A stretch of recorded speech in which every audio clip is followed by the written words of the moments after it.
Hi, everyone. I'm Molly O'Rourke. I am an executive in residence at the School of Communication at American University.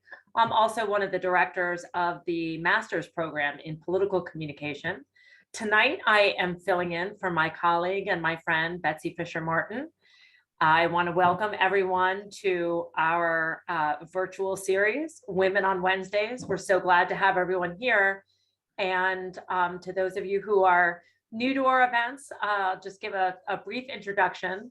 The Women in Politics Institute is a nonprofit and a nonpartisan institute in AU's School of Public Affairs that aims to close the gender gap in political leadership. So we offer academic and practical campaign training programs.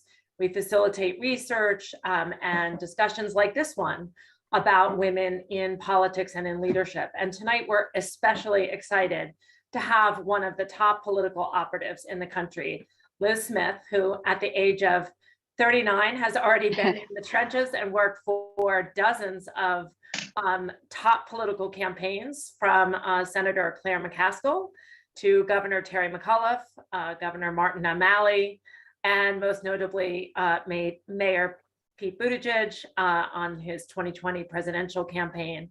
She also has a best-selling book out called Any Given Tuesday, A Political Love Story.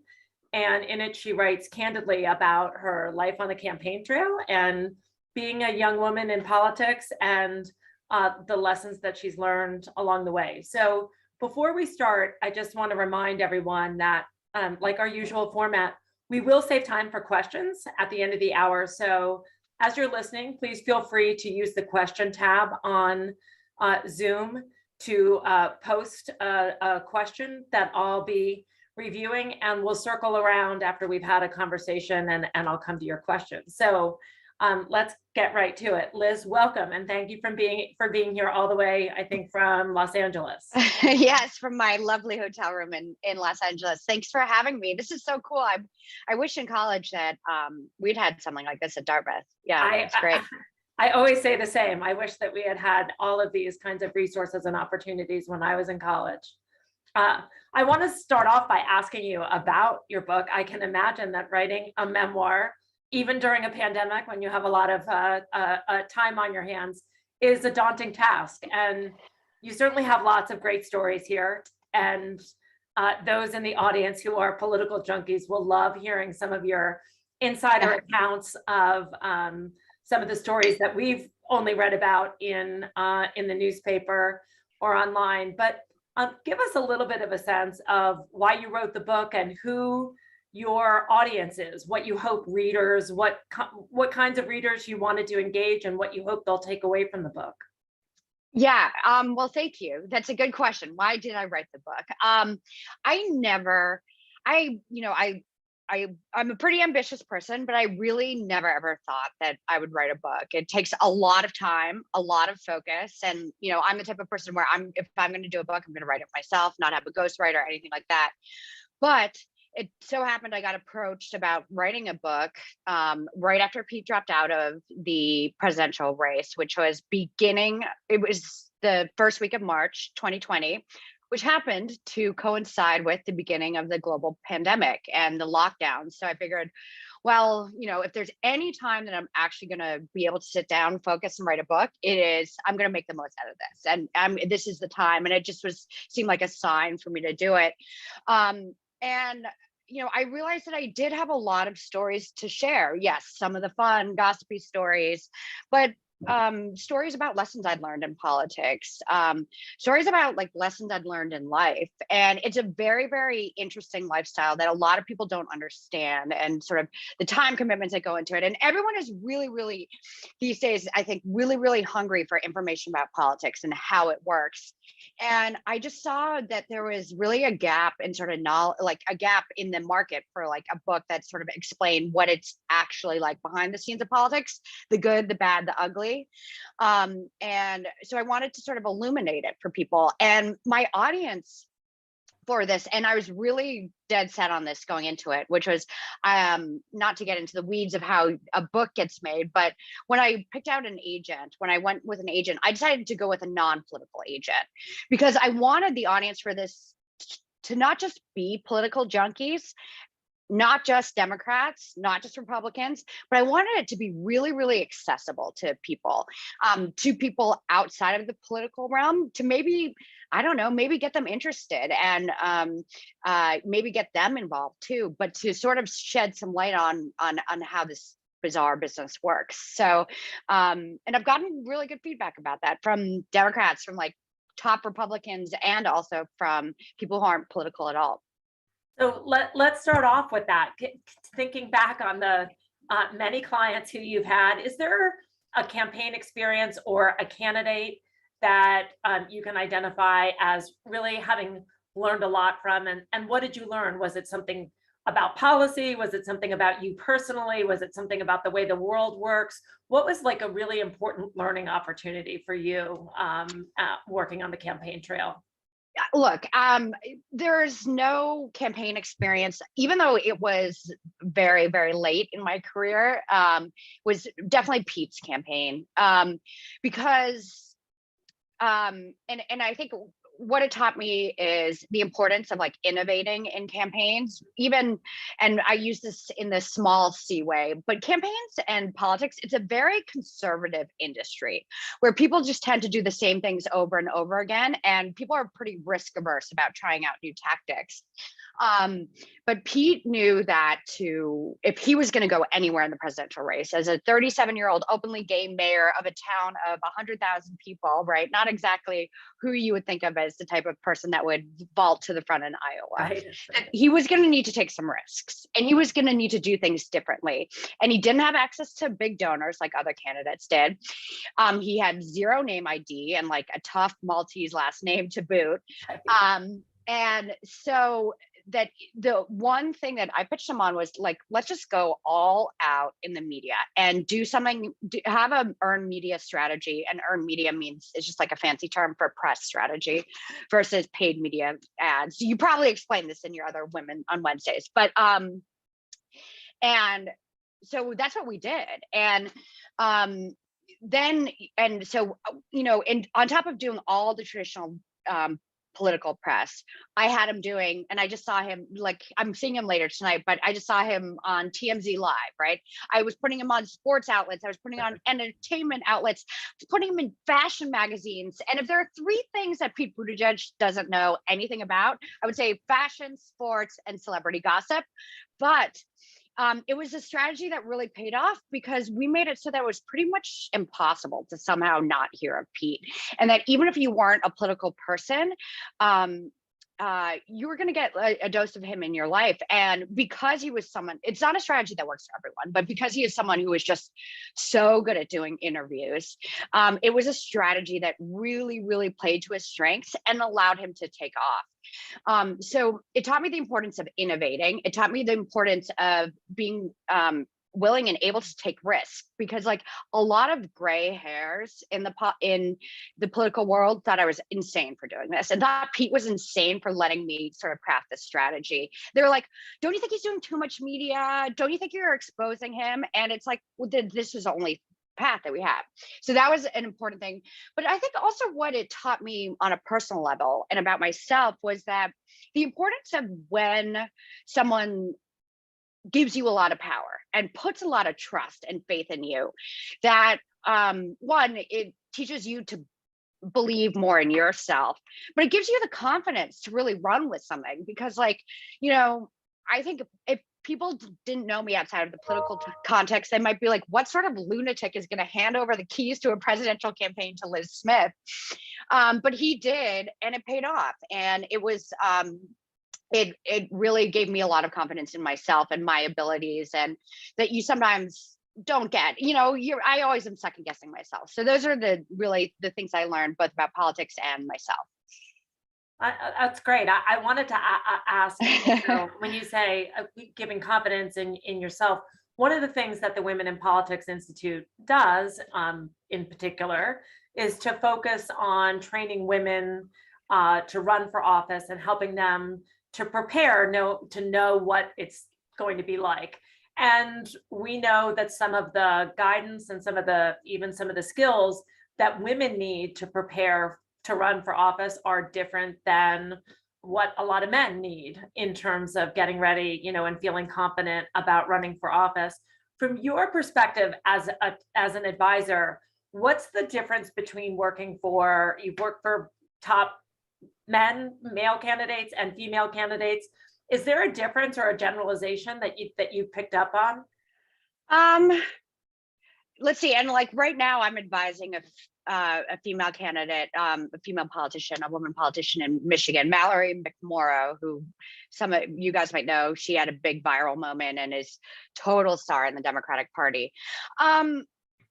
Yeah, well, I think that there are certain things with women that are tougher, right? They're like, and I hate to make generalizations, but generalizations are generalizations usually because they're somewhat true or rooted in the truth. But women are, and I consider myself one of these people, like less good at asking for money, less good at fundraising, less good at asking other people for anything. And so I have noticed that sometimes with women candidates that they're less likely just to pick up the phone and be willing to call someone and say, give me $1 million or $100,000 or $2,500, whatever it is. But in terms of the expectations of women candidates and the sort of constraints put on them, yeah, like it is harder I think men are allowed to be sort of these outlandish, can be these outlandish characters, right? And it's harder for women to do that. It's harder for women to be brash and to be as forward as male candidates can be. Claire McCaskill did have a little bit of that sort of swagger, but and now we are starting to see more female politicians with the traditional male politician swagger. But I think that for a while, that for a very long time, that whenever women did sort of try to exude that sort of same swagger, that they were called either, labeled as bitchy, sorry for the cuss word, or overly assertive or unlikable. But now you definitely do see women politicians who are going out and being more unabashedly confident in themselves and their abilities and willing to like sort of do the same sort of, I don't know, brash things that male politicians do. I'm trying to think of a PG way to say it. So there's that, but then there's no question that women politicians have to deal with a lot of extra like BS that male politicians don't have to, like scrutiny of their looks, scrutiny of their outfits, scrutiny of their voices and the way that they talk. It's like, do they have a baby voice, or is their voice too deep, or do they talk too fast, or do they say like too much? And that you really just don't see with this similar scrutiny of male politicians. And so that adds another layer of it, because like when a woman politician is going on camera, and like this is one thing, and I've talked with some women politicians about this, and it's sort of fascinating because you might think it's very superficial, but it's not. We live in a superficial society, but the amount of time that it takes for a woman to get ready for a TV hit, to be camera ready, right? To get her hair done, to get her makeup done, on top of all the prep, it's like, it adds on an hour and a half of time that they have to do on top of everything else, where with a man, they can just get powder on their face and they're good to go. And that's stuff that eats into your day, eats into your prep time for other things, eats into your call time for fundraising. And if let's say you say, okay, well, you know what, I'm not going to waste my time on hair and makeup, then people will say, well, she looks tired, or she looks, awful on TV, or why can't she even put herself together, and it's just women politicians have to deal with that sort of BS, and it's really, really frustrating sometimes, and there's no great answer, and some of this stuff we haven't figured out yet. And is your sense that that's getting better? Are things improving in that regard? So in the first regard, yes, because I do think that like now you do see female politicians, women politicians who are going out there and, are willing to like mix it up a little more, like male politicians are willing to be a little more brassy and out there, whether it's like— Are they still paying a price for that? Maybe, but less of one, I think, less of one. But in terms of the superficial aspects, it hasn't gotten better, and I don't think that gets better until society gets better about those things. Mm-hmm. Tell us a little bit about the mythical role of a strategist or an operative on a campaign. So there's shows like The West Wing and Veep, and you say in your book that actually the documentary, The War Room, was very important experience for you. Are those portrayals accurate? And tell us a little bit about kind of the life on the campaign trail and the success of a campaign. Does it depend primarily on the quality of the candidate or the political environment that you're in? And how much do the skills of the campaign staff or the quality of the campaign staff really matter in terms of making important strategic decisions? So in terms of the depiction of politics on camera, I've never seen a good fictional rendering of politics. So the West Wing is like way too idealistic. People in politics aren't like that, and they don't speak in these, Aaron Sorkin-esque paragraphs, right? And not everything has this beautiful, inspiring soundtrack to it. I'm sorry, like I wish I could tell you it's like that, but it's not. It's not like Veep, because Veep is sort of placed as a comedic element. And yes, you definitely have elements of Veep in politics, and you definitely have elements of West Wing in politics, but you definitely do have some bumbling, inept moments. Even the smartest people have their Selena moments. And it's not really like House of Cards either, which makes everyone seem like they're a scheming, conniving, whatever. It's just really more like everyone in politics is just like a normal person to some, well, a very abnormal normal person with the same flaws and strengths that people in other industries have. And I'm fingers crossed. I'm hoping to turn my book into a fictional to transition it into a fictional rendering for TV, and maybe we can finally break the curse. But so yeah, I don't think, but if you do want to see an accurate rendering of what it's like behind the scenes, I really, really recommend for everyone to watch The War Room. It was done like 30 years ago. Oh my God. It was about the 1992 Clinton campaign. But one thing you'll notice when you see it is that there are no female strategists in it. It's just like you see George Stephanopoulos, you see James Carville primarily.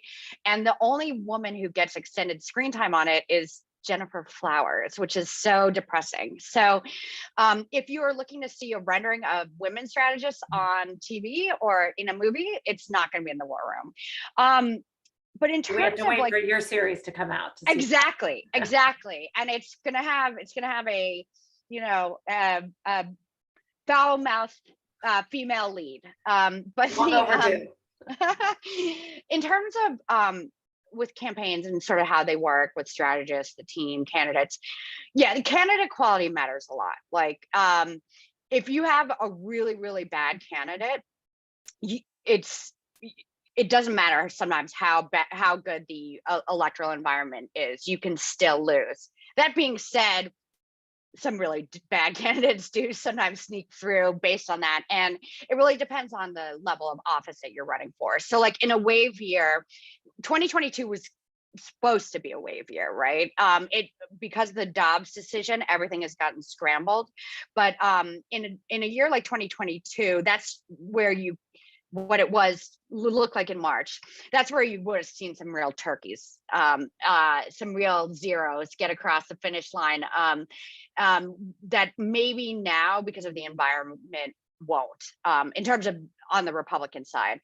But like, in a wave year, especially if you're running for Congress, just like a House seat, people don't pay that much attention. So yeah, that's where it gets a little tougher. But I think the best campaigns are where you have a really good candidate, you have a really good team that complements the candidate. And the best campaign teams, I think, are teams that bring sort of like what's that book called about the Lincoln cabinet, the team of rivals, right? Where you have, and with Pete's campaign, what was interesting is, if you look at Pete's top advisors, we were all very different in our backgrounds, very different in our styles, very different in sort of our areas of expertise. And we all brought different opinions to the table. And so that he always knew he was getting the best advice. And ultimately, he would be the decision maker on things. But it kept the campaign fresh. It kept him on his toes. And it ensured that we always were bringing sort of new strategies to things, and not just doing things the way that they'd always been done. Even though we had had some advisors who were, in their 60s and things like that. And it is very helpful, by the way, to have like diversity in terms of race, gender, age, regional, where you're from in the country. We had a pollster who was from Australia, because all those different perspectives mean that people are bringing different things to the table. And the political industry is traditionally dominated by older white men, and that's why you sort of see ads that always look the same year after year after year. So I think that is really important. But as I mentioned, the environment is even the best candidate can lose in a really bad environment. So it's a mixture of the three that really determines a candidate's fate. So you mentioned in that answer a little bit about what's happening currently in 2022 midterms. The conventional wisdom is right now that the trajectory has turned a little bit for Democrats, that Biden's numbers are up, and that some of the kind of key high profile Republican candidates in some notable races have stumbled or don't seem like they're quite measuring up. And there's the Dobbs decision, as you mentioned. Do you see that? As you think about the next 7 or 8 weeks, do you think that momentum will continue? Do you think the so-called red wave will just turn into a little bit of a ripple? What do you see? Yeah, so man, it makes me so nervous. I was talking about this earlier today, because we saw how quickly, and it is really, really, really, really, really, really, really rare that you have something as earth-shattering as Dobbs. And midterm elections are generally very, very predictable. The only other thing that in my lifetime that was like this was another earth-shattering thing. It was 9/11, and that was the only reason why Bush was able to completely beat back the trend of the party in power losing losing seats in the first midterm election. So Dobbs has really scrambled the equation, and the fact that it scrambled it so quickly and so definitively makes me a little bit nervous that it could be scrambled back. Mm-hmm. However, I don't think it's going to be, because this issue isn't going away, and this is an issue that is, we in politics, we use a lot of hyperbole. We talk about issues being a matter of life and death. This literally is an issue of life and death. And it's something that women feel very personally and viscerally, but really we've seen in terms of polling and attitudes among men, that they pull the same on this issue as women do. I just think that the intensity is obviously a little bit stronger for women. And we've seen that in focus groups, we've seen that in voter registration numbers. And where I think that Dobbs really is going to impact the election is, in two ways. One, it woke up Democrats. Democrats are like, what do you call the Christians who only go to church on Easter? The Easter Christmas Christians or whatever. Right. Democrats are like that with where they vote in general elections, not so good at voting in midterm elections. The Republicans just have always had a better sort of turnout for traditionally better midterm turnout game. But this has woken up Democrats, because it's really hard to sit on your hands when all this stuff is at stake. But we've also seen that it has turned a lot of swing voters, the people who you think of as, the Republicans who voted or Republicans or independents who voted for Biden, who might have otherwise gone back toward, a Republican candidate this cycle, like we saw in Virginia, for instance, the Biden Youngkin voters. It's just a bridge too far for them. And as a result, that they are now turning back to Democrats, whether it's for in House races, gubernatorial races, or state leg races, or Senate races. So I think it's going to continue to be a big motivating factor. The big question is what happens with House races, because I think we'll keep the Senate. I think Democrats will hold the Senate, but with House races, we're now seeing Democrats pulling even in the generic ballot, or even, I think yesterday, Real Clear Politics had the average at 1% above, which seems a little rosy to me, but I asked some pollsters and they said they really are seeing it. So, today I would tell you, if I had to bet all of my money on it, I would say we win the Senate, we lose the House narrowly, but it's possible. Crazier things have happened than us winning the House this year. So as long as we've got you in the forecasting business now, and we've got you nailed down to Democrats holding the Senate, that's your prediction, and Yeah. narrow loss in the House. Let's move the timeline 2 years further. And I know that 2024 presidential election has in some ways already started, but it will certainly start full scale on November 9th. Can you handicap the field a little bit? And can you also tell us, are you planning to play a role in the 2024 presidential election? Oh my God. I hope not. I need to get like a real balanced life at some point. And one thing I tried to capture in my book, Any Given Tuesday, is just the all-consuming nature of this line of work. And for anyone who's thinking about going into politics, thinking about going into campaigns, it's just sort of a reality, which is that like, if you're looking for work-life balance, this is probably not the best profession, right? You're not going to have dedicated gym time every day or time to yourself, or even, and it does take a toll on your interpersonal relationships. But back to your initial question, which was about 2024. Okay, so I know that everyone in DC loves to talk about, is Joe Biden going to run or not? Right. Like, he has had a really strong run for the last 3 months. We got the CHIPS bill passed. He got he got infrastructure last year. He got the Inflation Reduction Act. He killed the head of Al Qaeda. So, like, if you are Joe Biden, why the heck wouldn't you run? And I feel like it's just DC journalists love to gossip about this stuff. It's more interesting if there's a thought that there'll be some open field like 2020 with all sorts of different personalities. But my prediction is Joe Biden runs for re-election, and I think he should, because I think he's done a pretty darn good job and gotten a lot of things done as president. On the Republican side, now that is a whole different story. Everyone, and I'd be interested in hearing like other people's thoughts maybe in the chat, who they think would be is Republicans' best bet in 2024. But right now, so much of the attention is on I think Donald Trump, short of the Justice Department indicting him, is going to run. And I have some friends in Trump world on the Death Star or whatever you want to call it. And they told me as of 6 months ago, he was 100% in.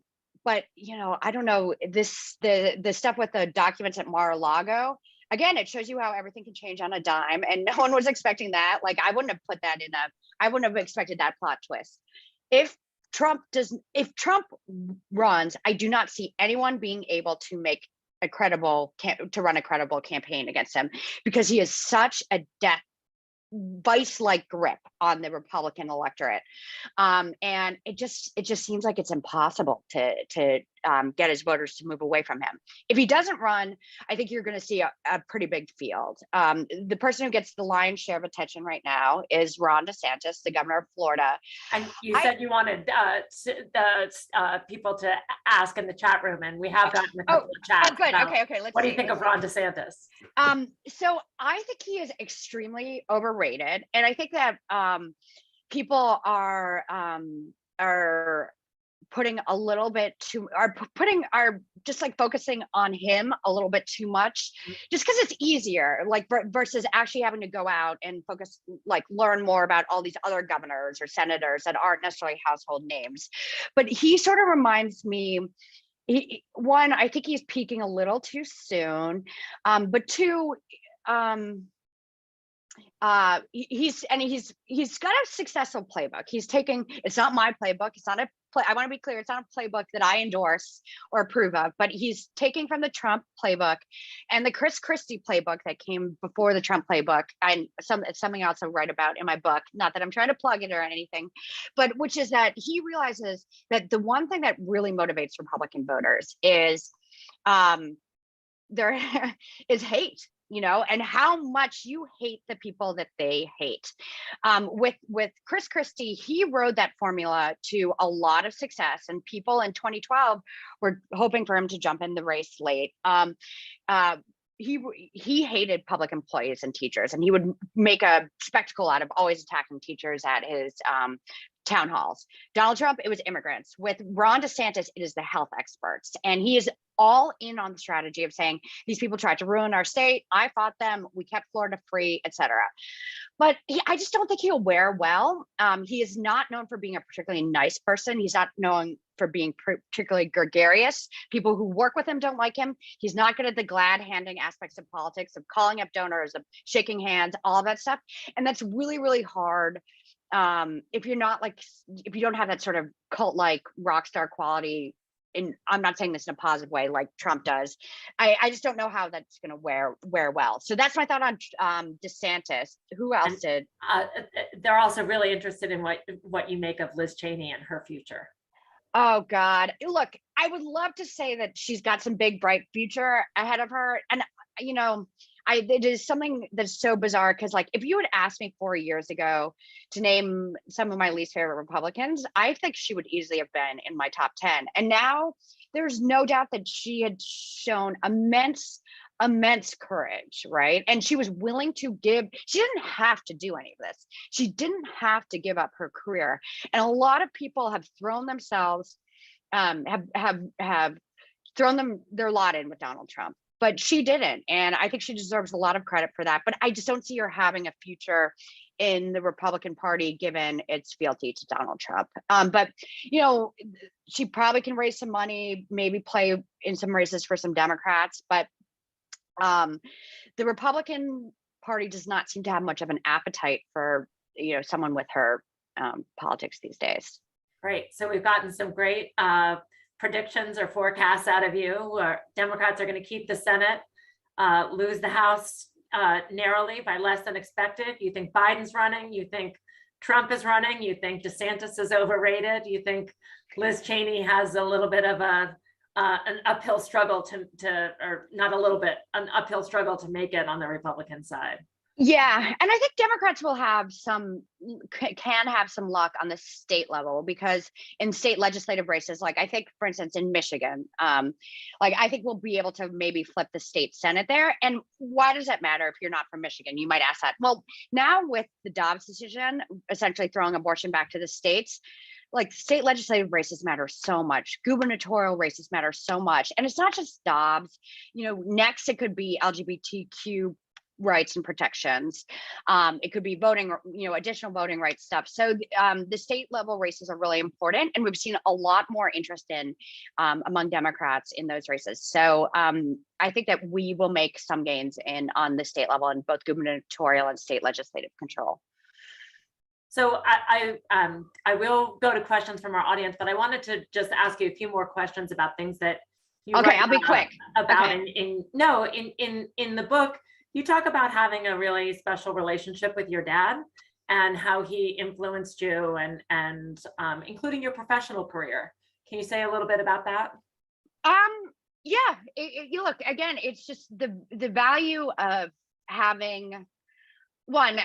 I mentioned before that politics is a very taxing business. And it's really hard because you're going to miss a lot of, if you're on a top tier campaign, you're going to miss a lot of friends' weddings, right? You're going to miss a lot of baby showers.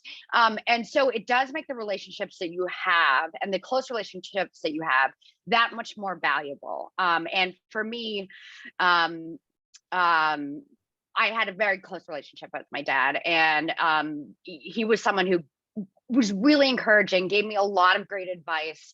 And it illustrated to me the importance of having supportive people like that in your life, who understand the taxing nature of it, but are always willing to offer you advice, always willing to call you, you know, if it's a late night and you're driving across the country and you need to stay up, to be on the phone with you and offer you words of encouragement, to read your clips, to read about your candidates. So that was really, really helpful for me to have. And it just goes sort of back to what I was saying about Pete, is like just the importance of having a support structure and having people believe in you. And that really was the value of you know, my relationship with my dad. Mm-hmm. You also talk in your book kind of pretty candidly, and I know our audience is especially interested in what life is like on the campaign trail for women in particular, and the dynamics and some of the double standards that you talked about earlier in terms of how women candidates are judged. Tell us a little bit in terms of the behind the scenes aspect of it. You write about a particular encounter you had with Mika Brzezinski when you were staffing Mayor Right. Pete early on an appearance on Morning Joe. Can you say a little bit about that and just about what it's like, what the double standard is behind the scenes for top level campaign strategists like yourself? Yeah, well, it's a similar thing. It's very, the same sort of constraints that exist for female candidates, the same sort of BS they have to deal with, female strategists have to deal with. It's, obviously on a different level. But I'm trying to, because politics traditionally, as I mentioned before, it has always sort of been dominated by older white men. And so you've seen fewer women either running for office, but also in positions of leadership on campaigns. So there's no like perfect template for how a female campaign strategist should act. I certainly don't necessarily fit the mold of your traditional senior advisor for a presidential candidate. And you do get, whereas my male colleagues could sort of roll into meetings or, go around with the candidates sort of dressed in sweats and roll, just sort of like they just rolled out of bed. As a woman, you're expected to, it's more superficial. You got to look nice, but you can't dress too sexy because then people might get the wrong idea. You're judged for how you present yourself in meetings, all that stuff. I tend to reject those things. The one thing I talk about in my book is Mika Brzezinski gave me advice, which is that as a woman, I don't like present as too sexy. Don't wear clothing that will then make people focus on that aspect of you. Just be comfortable and just fade more into the background. And it might seem like it's sexist advice, right? But that's not why I put it in there. And I didn't put it in there. And what's fascinating to me is when men have read the book, they think that what I wrote was like maybe negative about Mika. When women read the book, women who've been in the professional sphere, they are like, oh, what? Oh, I totally get it. I totally get it, because we are held to different standards. And it was really good advice that how you dress, how you look does play into people's perception of you. And that's something you always have to be conscious of, whether it's fair or not, because but life isn't fair. So, and that's just something that you sort of learn to deal with. But I wouldn't say that I conform to all the rules of politics and that I try to be like everyone else and try to play it safe. So it's not like you have to be a man, act like the men or act like the boys or dress like the boys to be as successful as they do. You just have to navigate things a little differently. So Mika gave you some advice. I guess I'd like to ask you to give our audience, a lot of them are young women who are probably looking at your career and thinking, that's what I want to do, or at least I want to try. I think I'm interested. What advice would you give them? And is there any advice you wish you had at their age that maybe you had to learn the hard way, that you could save them from? So most important advice is, if you want to get involved in a career in politics, it takes, and I'm sure with any career you could say this sort of stuff, but you have to work really, really, really, really hard and be willing to put in the time. And be willing to put in the time starting out in the least glamorous, least thrilling roles on campaigns, right? I didn't graduate from college and then immediately become a senior advisor to Pete Buttigieg or a presidential candidate. When I was in college, I took off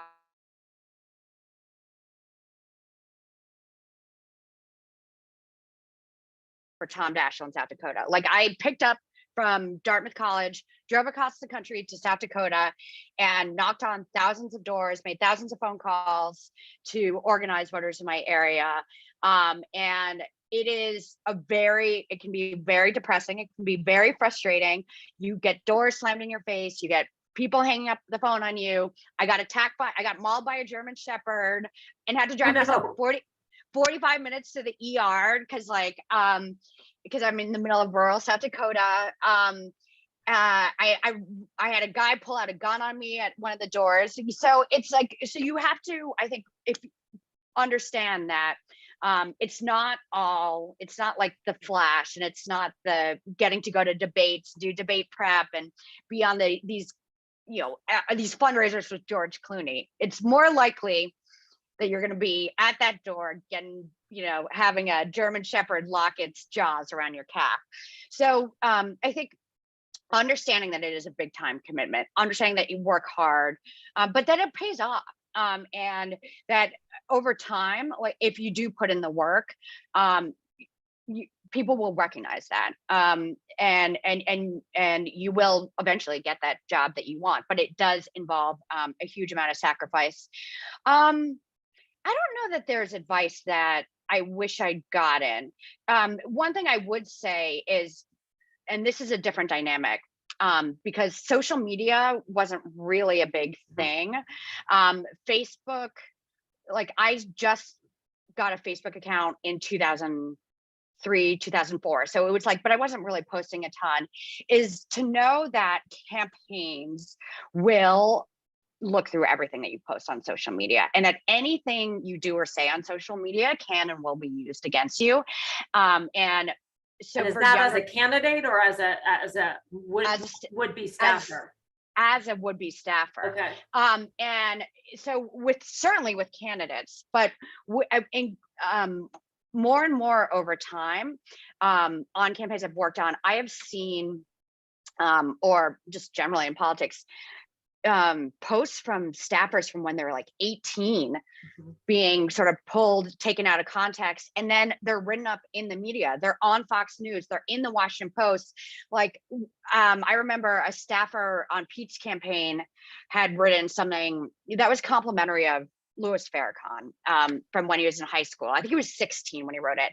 The head of the Anti-Defamation League called Pete Buttigieg, who's running for president, to say that he needed to fire the staffer.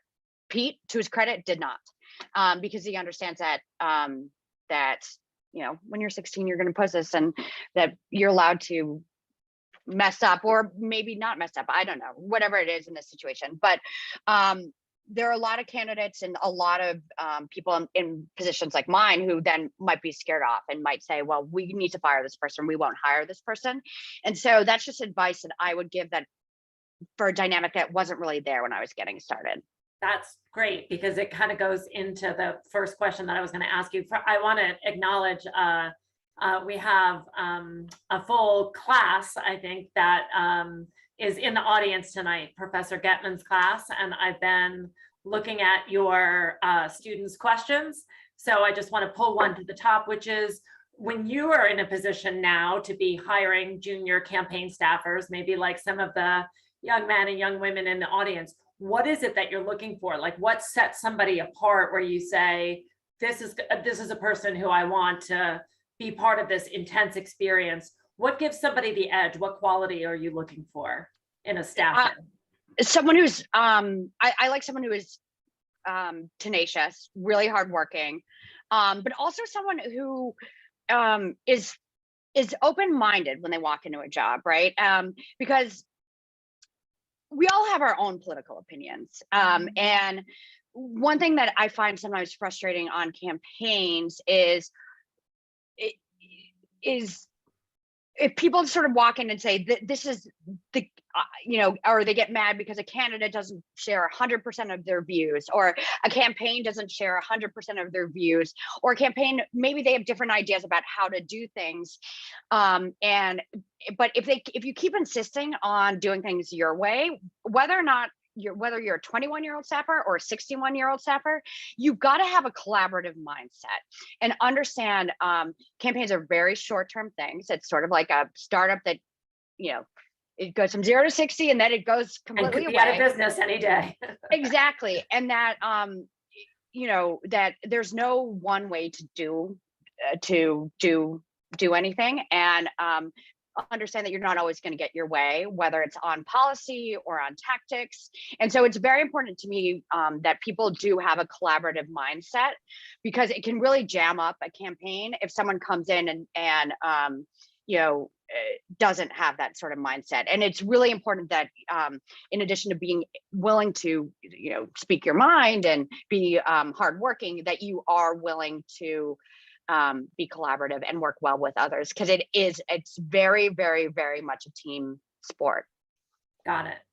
One of the questions from someone in the audience is, if you in thinking about the situation with Andrew Cuomo, is there anything or what would you do differently in hindsight? And since we haven't talked about that yet in the interview, maybe you could give a minute or so of background. Yes. So I write about this in my book. In 2018, I was a consultant on his reelection campaign, both during his primary and his general election. And I stayed in touch with him post 2018. And, ironically, he was the first person to tell me that I needed to write a book. I think probably in retrospect, he would maybe take back that advice, but given some of the stuff I wrote. And this is a part of the book where, as I mentioned earlier, I wanted to get into the good, the bad, the ugly, because it's not going to be one. I want to give people a realistic view of what politics is like, but I don't find books where the person writing them is always the smartest person in the room, always making heroic decisions to be particularly credible. Like that's what Jared Kushner can write one of those books. I didn't want to write one of those books. And anyway, so flash forward to I think March of 2021, and a former staffer of Andrew Cuomo's accused him of sexually harassing her when she worked for him. And so he and his chief of staff called me up and asked, and one, vehemently denied it, and two, asked if I would give him, sort of just with his team, give him advice on how to handle this. And I was like, yeah, I love him, trust him, he's a great guy, always been good to me. But then, and he says, this isn't true. But then like a week later, another allegation comes out. And then a week later, another thing comes out. And then, months later in the Attorney General report, there's, another like sort of big troubling allegation. And it taught me a couple things. And there are a couple things that I, in retrospect, sort of wish I had thought through. One is that politics does breed this sense of loyalty in people who work in it, right? Because it's a very tight-knit community. It's very tight-knit between candidates and their staffers, and between, and staffers with each other. And sometimes, though, what I realized in this situation was that I was conflating loyalty with integrity. And that I thought loyalty was the ultimate virtue, and being loyal to people who had been good to you was what mattered most. And it shouldn't be that way. Loyalty should be a two-way street. And if someone, and in this case, it was, Andrew Cuomo, is only looking out for themselves, not telling you the truth, asking you to put your life, your reputation, your time on the line for him, then that person doesn't deserve your loyalty. And that you need to be able to differentiate between like earned loyalty, blind loyalty, and understand that it has to be a two-way street. So, that was an important lesson I learned. In terms of, there was something else I was thinking of there.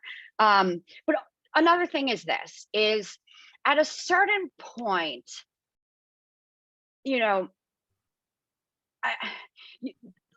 did have a feeling in my gut, like, one allegation, two, you could sort of say, okay, but like at a certain point, like there was a little bit of a voice in the back of my head saying, this is starting to look like a pattern here. And maybe you should extricate yourself from this situation. But like, I felt conflicted because I also felt like I was in over my head and had gotten in too deep.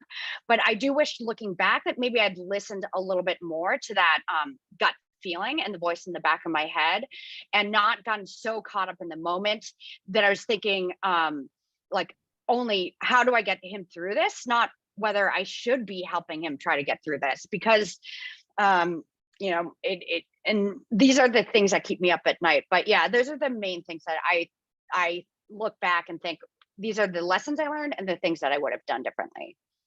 It must be really hard when you're in the intensity of that moment and you're dealing with the incoming and the onslaught to have perspective to step back and say, should I be doing this, when you're kind of in the operational mode of just doing it. Yeah, and that's something, and I've talked with a lot of the other folks who are, involved with advising Andrew Cuomo, and say, with the exception of two people, that my opinions are shared by everyone else on this, and that's part of how I was able to write this book, was consulting with them to talk about how, what we'd just been through and our thoughts on all of it, and sort of recreating, what happened there. But it is a common phenomenon on campaigns or in the middle of any sort of crisis, right? It does create this sort of bunker mentality where it's just, you're dealing with so much incoming that you never have the opportunity to take a step back, take a beat, and think rationally about something and think, okay, is this really something I should be doing? Because you're just trying to get through the day to day. And so you don't have, they say hindsight is 20/20, but sometimes it's really hard to get that really important perspective in the middle of a crisis. And it's why it's important to have, people around you that can sort of give you that perspective.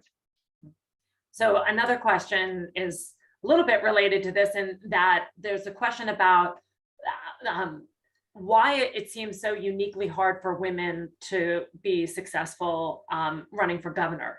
That right now there's 9 women governors, and many of them, like the situation in New York, became governor, after a man resigned or yielded the office. What special challenges do you see in women running for governor? Is it something about that executive office as opposed to a legislative office? Is it just a different kind of race, a different kind of candidate background that's needed? Well, so the two things. One is that there's just the reality that not as many women run for governor. Like with any other office, there's, you do see a gap in terms of representation. And sure, there's some exceptions, right? And there are some states where, that sort of break the mold. Like in Michigan, the governor, the attorney general, the secretary of state are all women. They've huge female representation in their state house and state senate, but that's the exception, not the rule. So one, I think it's just the reality that fewer women run for governor, and you do see more, like proportion wise, I think more women candidates running for Congress or running for Senate. But two, yeah, like, look, politics is a small C conservative business, whether you're a Democrat or a Republican, and people tend to go with what they've always gone with and what they're comfortable with. And with governors, it's not just women. You also see, there've only been, I think, 3 Black governors in all of American history, and one of them only got there because another governor resigned. So I think that governors' races do skew a little bit more toward what we've traditionally done, but we are seeing more women step up and run for governor. But it is probably lagging. It probably is lagging because of the executive nature of the job. And when people think of a president, when people think of a governor, they think of, traditionally like an older white man. And it takes a while to deprogram people of that. And, Gretchen Whitmer in Michigan is a total badass. I love her. She's got a ton of swagger. She's someone who is unapologetically who she is.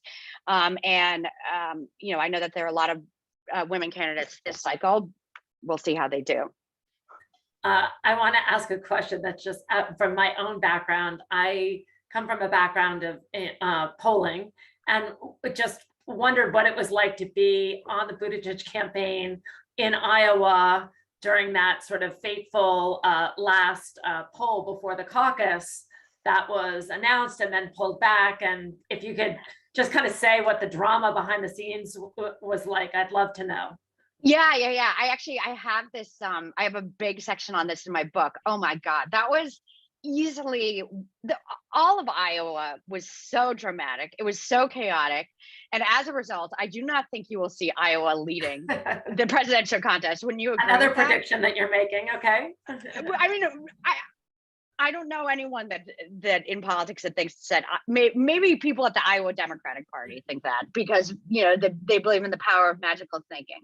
But in terms of that, so with Iowa, in Iowa, there's traditionally what they call the Iowa poll. I know it's not super creative, and it's conducted by the Des Moines Register and this famed Iowa pollster Ann Seltzer, and it is seen as like the gold standard of polls. Like, even as in politics, as people put less and less stock in polls, people really still continue to put stock in Ann Seltzer's polls. And one thing that was fascinating, and just a quick thing, and as a pollster, I don't know if you remember this, but in 2020, in the general election, right before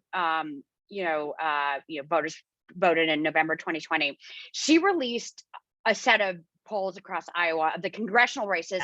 And I remember Democrats being like, oh my God, no way. Democrats are going to have a much better year than this. Her polls are totally off. They were not. Right. They were not. And what it showed us was what type of year we were going to have, where you could have Joe Biden win fairly handily, and then win these states the Democrats hadn't won forever, states like Georgia, Arizona. And then, in addition to winning back Pennsylvania, Wisconsin, Michigan, but that down ballot, Democrats were not going to have as good a year, and we saw that certainly in the House races. So she's a good pollster. But I had heard from one of our field organizers that he had gotten a call for the Iowa poll, and that when the pollster was reading off the choices for president, they didn't name Pete.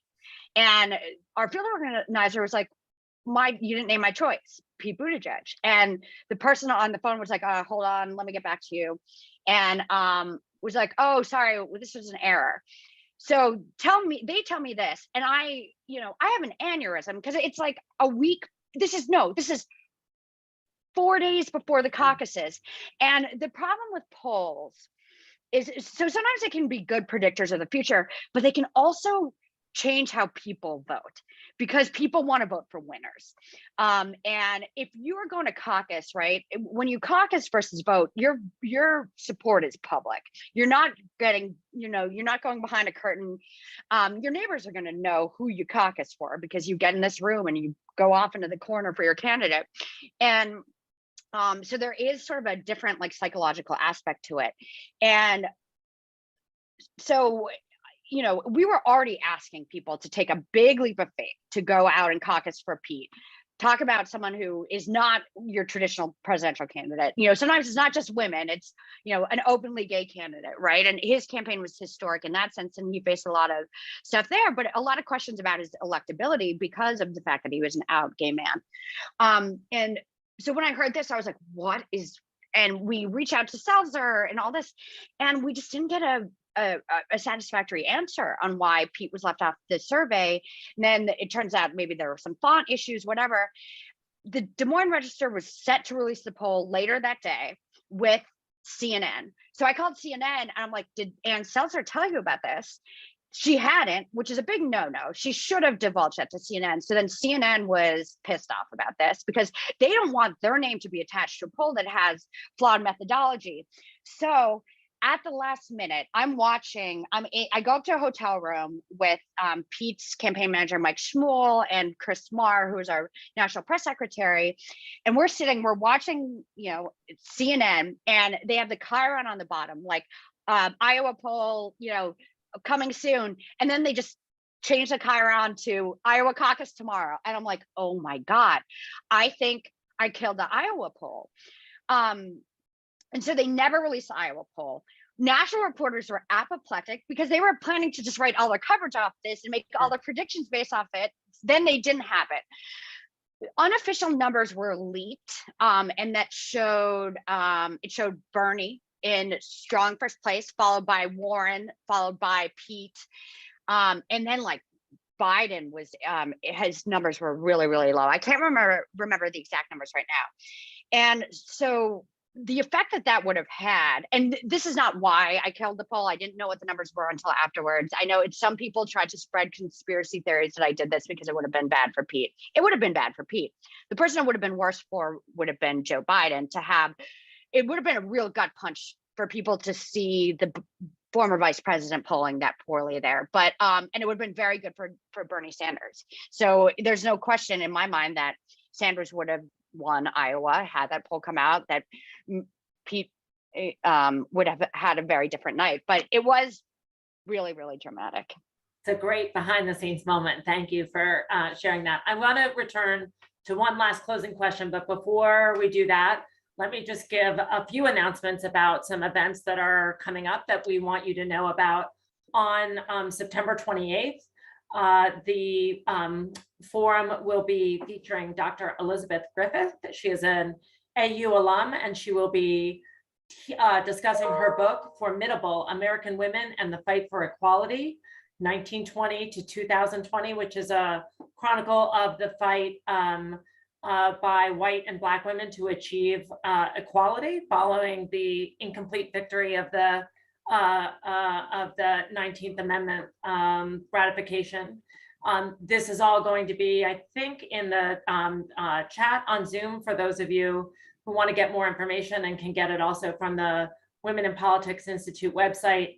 And then on October 12th, the guest will be NBC correspondent Ali Vitale.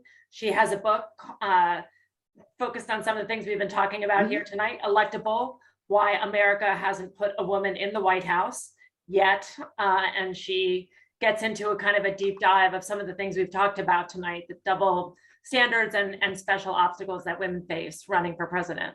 And please, for everyone, check the Women in Politics Institute website about upcoming events where you can register and participate and get more information. So with that, let me just close with a final question, Liz, which actually comes from one of the members of the audience, to end on maybe a inspirational note. What's a moment that has really just inspired you? I'm sure you've been through so many campaigns, and maybe you get a little bit jaded, or maybe you don't. But what's something you can look back and say that just really personally touched me or inspired me in the course of your work on political campaigns? It's not, I don't think this answer is necessarily going to surprise anyone, but it was the moment that Iowa was called for Pete. Like, it ended up being called for him like 6 or 7 different times, but because it really, to me, merged a bunch of really important things. One, there was always this open question. Obviously, he didn't win the nomination. He's in the cabinet. He's not president.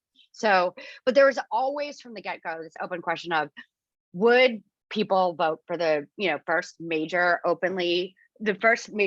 candidate who was openly gay? And they would always cite rural voters, or and that sort of answered some of the question. It didn't answer all of it. I mean, I think that it's still a fair question to ask whether voters are fully ready to embrace an openly gay candidate for president.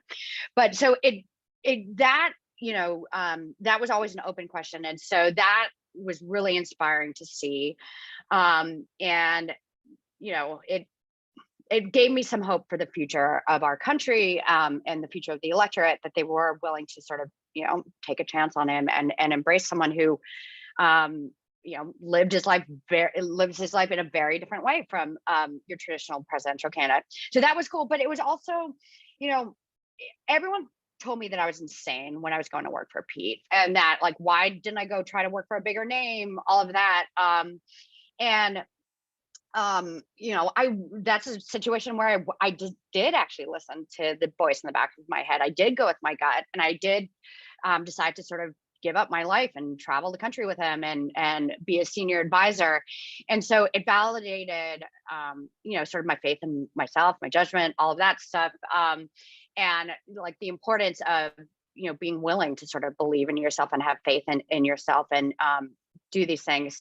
And then it was also just cool because it validated our strategy. And it was a strategy, and the strategy that I talk about in my book. And it was a strategy that was launched with his sort of innovative, full frontal earned media strategy. And that a lot of people had criticized him for, had criticized me for, had gone behind my back and criticized, and it paid off. And so it was validating on, like that massive level of being this historic moment of the first state actually going for an openly gay candidate, but then what it meant to me personally and what it meant to me as a strategist, seeing sort of my strategy pay off. Great. Liz, thank you so much. I want to thank all the members of the audience for joining us here tonight and listening. And Liz, I hope that you will come back when you sign your sitcom and we launch the first episode of your sitcom. We would love to have you come back and be our guest again. Yes. And I totally encourage, I need to pick up a copy of Electable, but it's Electable, Ali Vitale's book. But right. Ali was someone I saw a lot on the campaign trail. And so she could probably answer some of the questions I was asked better than I can. But I definitely encourage everyone to pick that up and make sure to support your local authors. Great. Thank you all. Have a nice evening. Bye-bye.